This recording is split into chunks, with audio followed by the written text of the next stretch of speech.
Hi and welcome to Run Tall. I'm Tim. Thanks for tuning in and spending a little of your day with me. I greatly appreciate it. I'd love to spend more time with you in the future, so be sure to subscribe to the channel, like and share the video. It really helps the channel out so I can bring you more videos like this in the future. On today's video, I'm going to be reviewing the Nike Pegasus Turbo Next to Nature.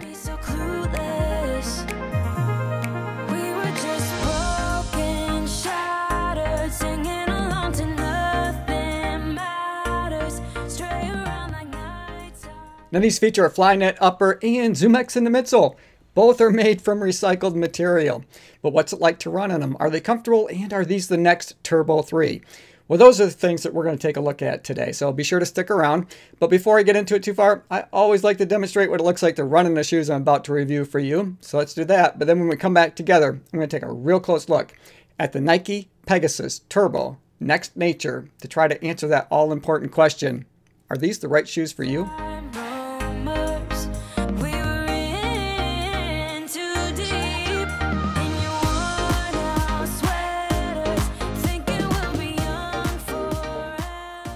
Now these retail for $150 US.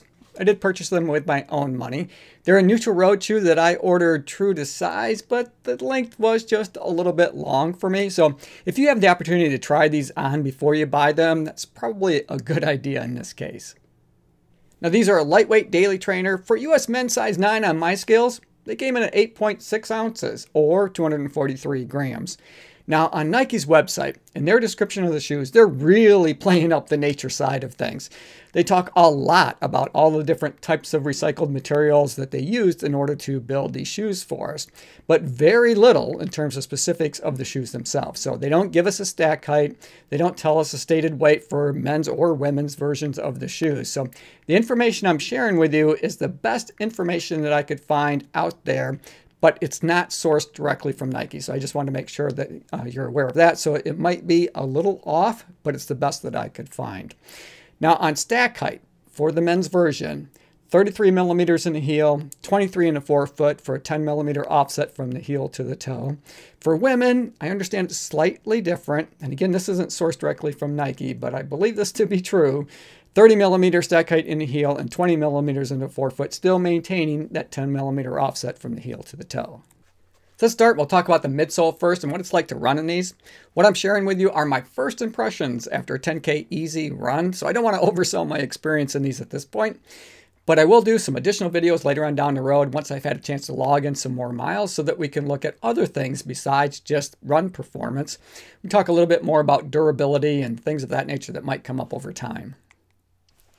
Now the midsole is made up of two different kinds of foam. They have their ZoomX recycled material foam that we talked about earlier, and that's the bits and pieces left over from making shoes like the Alpha Fly 2, Vaporfly, Streakfly, all of those good fast day shoes that feature ZoomX foam. And then they glued them all together to make that midsole material. And then they have their React foam.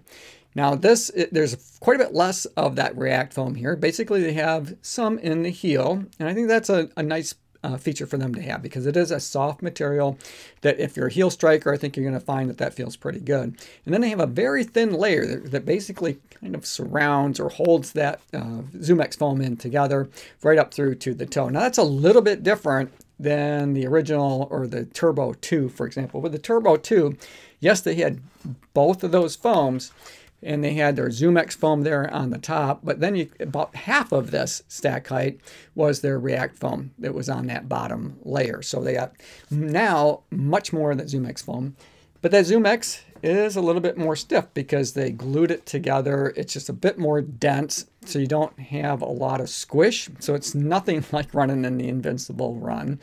But what it does have is enough cushion to keep you comfortable.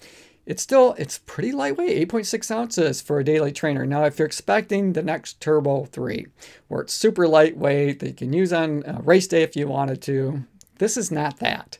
You know, in fact, I think Nike almost would have been better off just leaving the name Turbo off of it and just calling it the Nike Pegasus Next Nature, because I think this is a shoe in of itself.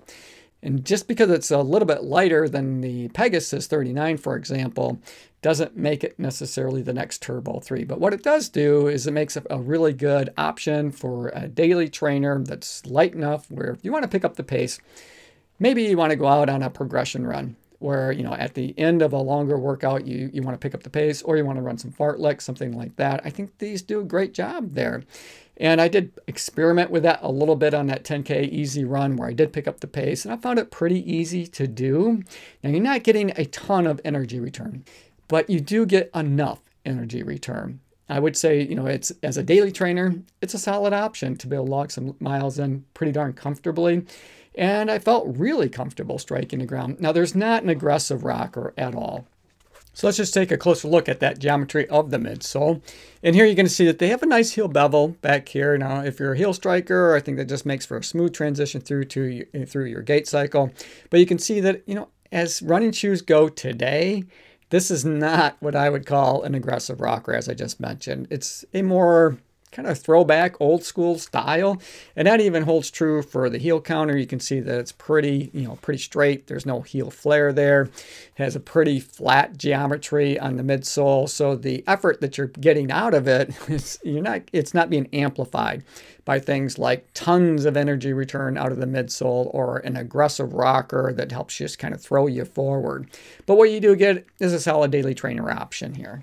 So let's flip these over and we'll take a look at the outsole. See how they're protecting all of that ZoomX foam and that React foam that we just looked at. And here you can see that they have a ton of blow-on rubber here that's going to increase the durability of the shoe. But they have it all the way from the heel up through to the midfoot. And then there in the midfoot all the way through to where you toe off. And they've got a waffle pattern here. They aren't particularly deep lugs, but they're deep enough to help keep you secure when you're out on the road. I did take these out on a little bit of gravel road when I was out at the state park, so I moved, transition from pavement to gravel, and they seem to do a good job there. And I also had them on some slightly slippery wet conditions, so I started out running on a dock just to try to get some nice photo footage for you guys, make the video a little bit more interesting for you.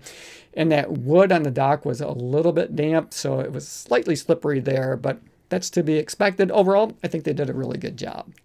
So let's take a look at the upper, and here they're using their fly material, and again, they're using recycled yarn to build it, so I do appreciate that and the efforts that they're making to be environmentally friendly. So kudos to Nike for doing that, and I hope that a lot of other running shoe companies follow that trend as well.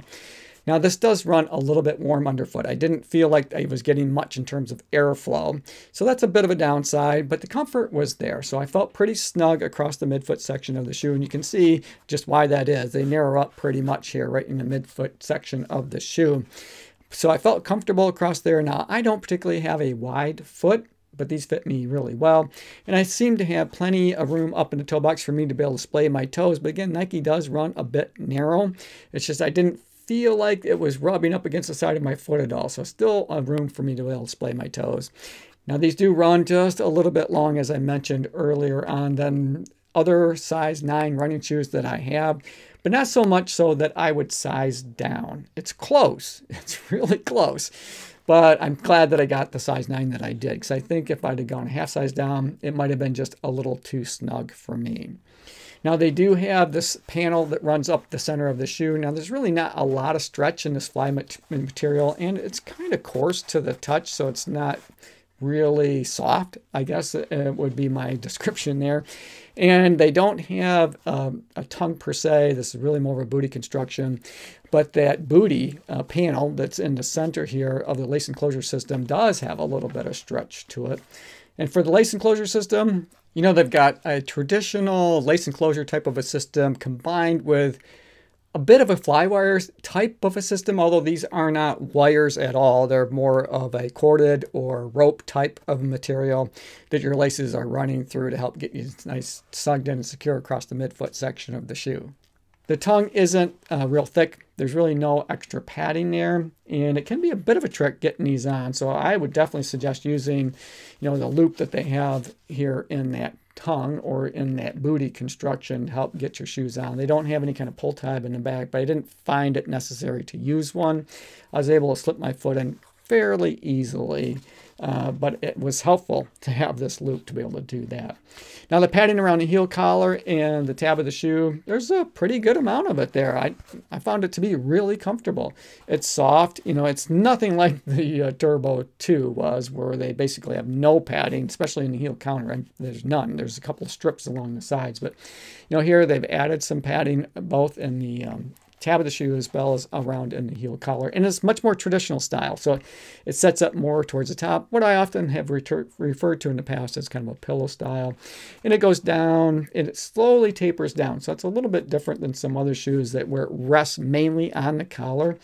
But I felt comfortable, and I felt like I had a nice heel pocket for my heel to set in. Didn't have any slippage, so that felt really comfortable.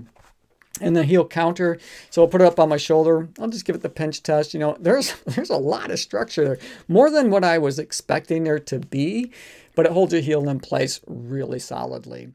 So overall, my first run impression after that 5K easy run is a positive one. Once I stopped trying to think of this as the next Turbo 3, because it's not that, at least not for me anyway. What it is a nice lightweight daily trainer option where you can put some miles on comfortably. It's light enough where your legs don't feel fatigued at the end of a run. And it has just enough cushion to keep you comfortable, but not so much so that it's considered to be a max cushion shoe, because that's not what it is.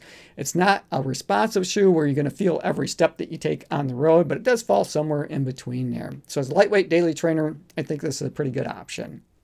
Hey, thanks for making it to the end of the video. I hope you enjoyed it. I enjoyed making it for you. As always, run tall, run strong, be kind to one another. Thanks for watching, and we'll see you next time right here on Run Tall with Tim.